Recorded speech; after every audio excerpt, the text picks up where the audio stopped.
जगत का पेख ना पेखा, धनी का नाम ना लेखा। जो स्वयं आ रहा गोदी में उसका जिक्र भी नहीं, और शंकर भगवान के नंबर बने या ऐसे ही बन रहे हैं इनके नंबर सबके।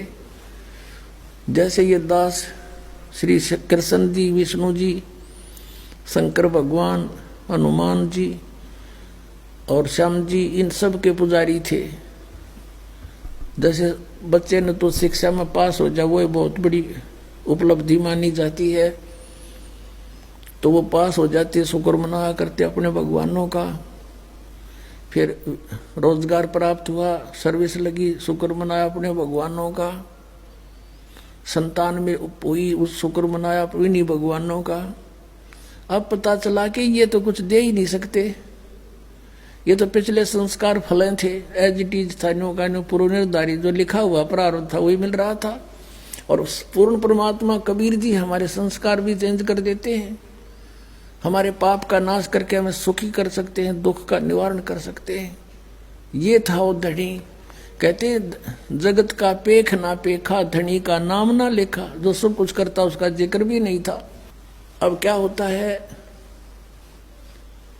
अब गरीबदास साहिब जी ने परमात्मा के बारे में कैसा चित्रण किया है अपनी अमृतवाणी में, थोड़ा सा ये वर्णन करते हैं। परमात्मा की ये अमर वाणी है पुण्यात्माओं। जैसे यहाँ आए हुए बच्चे जो सो भी गए, छोटे छोटे बेटा बेटियां, उनके ऊपर भी ये वाणी असर कर रही है। उनके अंदर बहुत कुछ प्रक्रिया कर रही है। जैसे एक सर्प डसा हुआ व्यक्ति मूर्छित हो जाता है और गार्डू एक मंत्र, एक सेंटेंस सा अपना सिद्ध कर देता है, उस मंत्र को बार बार बोलता रहता है शरीर के ऊपर।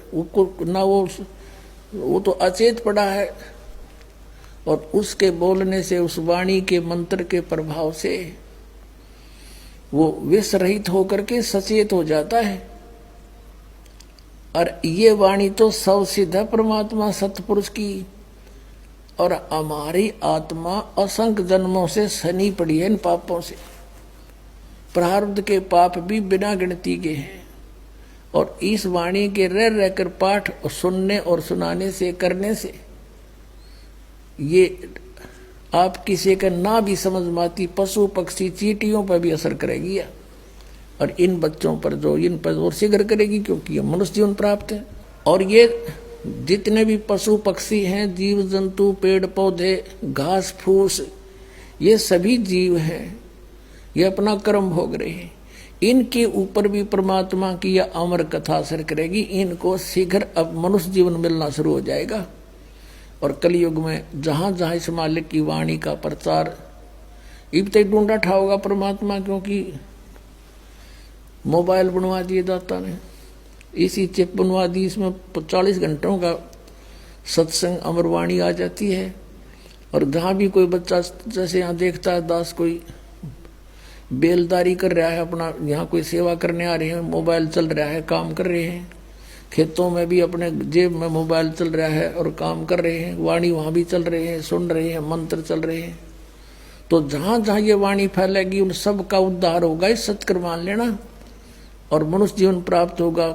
आधे से ज्यादा संस्कार इनके खत्म हो जाएंगे उनके भी, और तुरंत मानव शरीर प्राप्त कराना शुरू कर देगा, क्योंकि हम सभी उस परमात्मा के बच्चे हैं।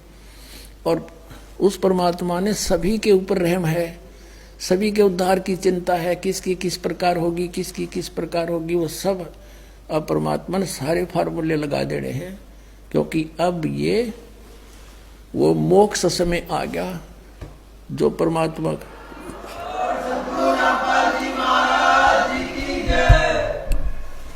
तो कहने का भाव दास का ये है कि इस अमर वाणी ने जितनी बार सुना उतना ही थोड़ा।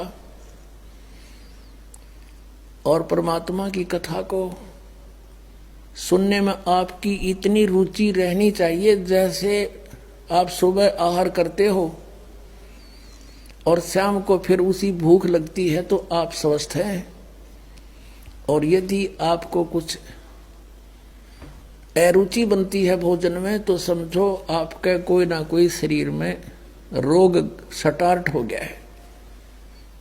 अब उसका इलाज क्या है, उपचार क्या है?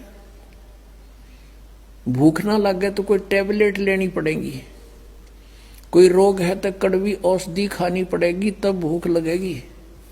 तो अब ये परमात्मा की कथा वाणी ये दोनों काम करेगी। आत्मा की खुराक भी है और ये रोग नाशक भी है। इसमें जिस व्यक्ति को ये अरुचि होती है कि ये तो कई बार सुन ली, तो समझो उसका कोई पाप कर्म जोर देगा। अब कोई करड़ा पाप आ लिया, तुलसी पिछले पाप तय हरि चर्चा ना भावे, और जैसे जबर के वेग तय भूख बेदा हो जावे। किसी व्यक्ति को मलेरिया जबर हो गया हो और उसको भूख नहीं लगती, काजू किस्मत सेब संतरे रोटी प्रतिदिन जो आहार करते हैं वो भी कड़वी लगती है। रोटी कड़वी नहीं, मनुखा दाख कड़वी नहीं, उस जवर ने उसके शरीर की व्यवस्था इतनी बिगाड़ दी कि स्वादिष्ट वस्तु भी उसको कड़वी लग रही है। उसका ट्रीटमेंट क्या है? कुनीन खानी पड़ेगी, कड़वी जीभ पर बिना रखी जाए इसी कड़वी, और फांकी मारनी पड़ेगी, तब वो जबर उतरेगा। और जबर उतरेगा तो भूख फिर स्टार्ट होएगी, और फिर ऐसी भूख लगेगी, बुखार उतरने के बाद इतनी गजब की भूख लग गया करे, घर के भी नो क्या करें, घनी रोटी ना खावा कदे फिर बीमार हो जा। तो पुण्यात्माओं, प्रथम बार जो सत्संग सुनता है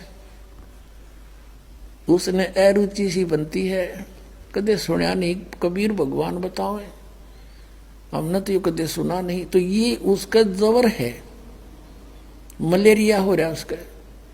और कुछ एक ना वो भी चर्चा अच्छी ना लगती भगवान की, रागनी कितनी सुन ले, फिल्मी गाने तो रात में भी सुने जा, और ये ना अच्छी लगती, तो उसके पाप कर्म के कारण उसकी आत्मा मूर्छित हो रही है। वो ग्रस्त है उस जवर से, पाप के जवर से, और पाप कटेंगे इस अमृत की वाणी, अमृत वाणी के ट्रीटमेंट से। और फिर वो व्यक्ति हिम्मत सी करके ये वचन सुन ले भगवान के सत्संग के, ये फांकी मार ले, और 5-4 सत्संग ना चाहते हुए भी सुन दे। जैसे ये गोलियां कोई खाकर, बट्टी जो खाकर राजी है कोई, पर हंगासा करके खानी पड़ती है, और फिर रंग लाती है, बुखार उतार देती है। बुखार उतरते फिर वो रोटी इतनी स्वादिष्ट लगती है कि सूखी खा जा, सब्जी की भी आवश्यकता नहीं। अपने आत्माओं, ये दास देखता है गांव गांव में, घर घर में जा करके दास ने परमात्मा के ये अमृत वचन सुनाए। पहले तो परिवार का एक सदस्य किसी के कहने से दास के पास आया, फिर पाठ रखवाया। घर जाते थे तो घर वाले उनके सारे नो कड़वे कड़वे देखा करते, यू कौन आ गया, यू क्या करेंगे फंड हमारे घर पे। और जब सुने थे सत्संग 3 दिन सामने बैठ कर ना सुने थे, तब अम्मा ही लाया करते छत पे, सुन इनने भी सुनना जा। वो अपना बैठ कर कितना न कितना जरूर सुनते, कोने में, कमरे में, बाहर भीतरे। तो ये तो इसे वचन है, उसकी उतार देंगे बुखार को। अगले दिन तो वो सत्संग सुनने के लिए सामने बैठ जाते थे। और फिर वही व्यक्ति जो सुनना भी पसंद नहीं करे थे, 100-100 किलोमीटर जाकर सत्संग सुनने आया करते, वह भूख जागी उनके, वह पाप कट गए, वह बुखार उतर गया पाप कर्मों का। इस वाणी में इतनी प्रबल शक्ति है, भगवान की वाणी है, कबीर भगवान की गॉड गिवन है, गरीबदास जी को दी उन्होंने, आगे लिखवाई भगवान का दिया हुआ, ये वो मंत्रित ग्रंथ है।